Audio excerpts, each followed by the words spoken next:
Good morning and welcome to Rise and Shine.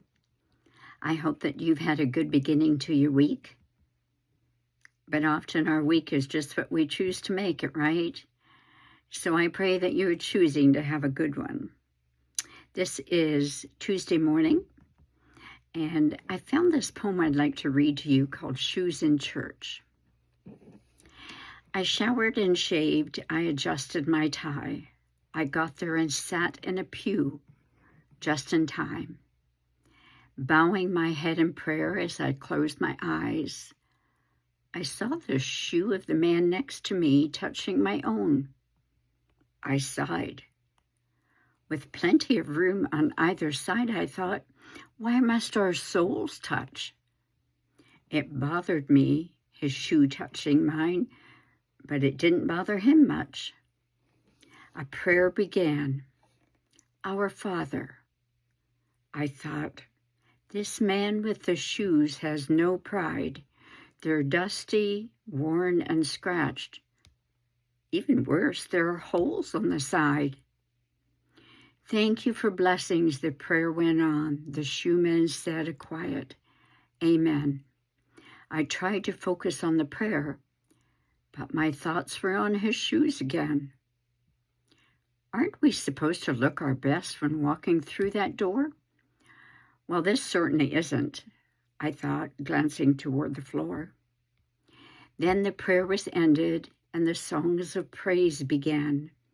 The shoeman was certainly loud, sounding proud as he sang. His voice lifted the rafters, his hands were raised high. The Lord could surely hear the shoeman's voice from the sky. It was time for the offering, and what I threw in was steep.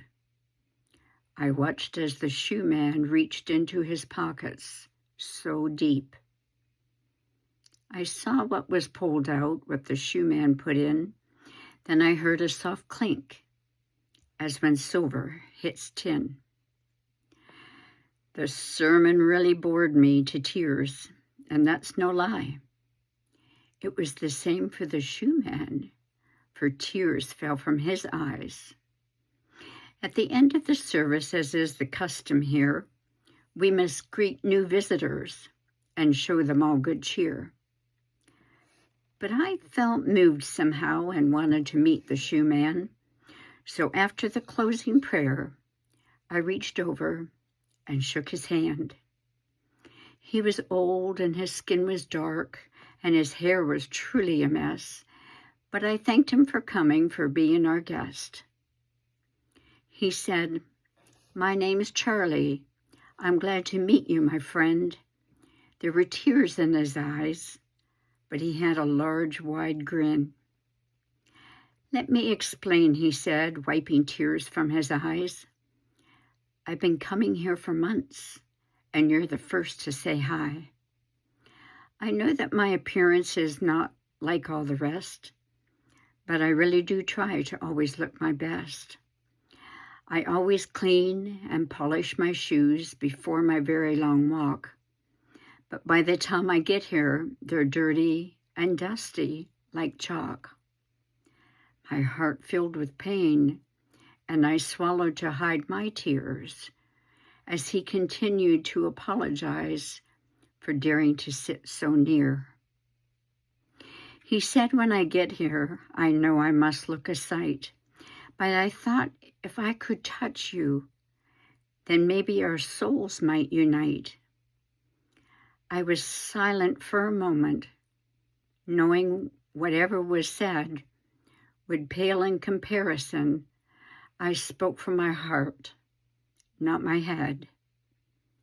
Oh, you've touched me, I said, and taught me in part that the best of any man is what is found in his heart.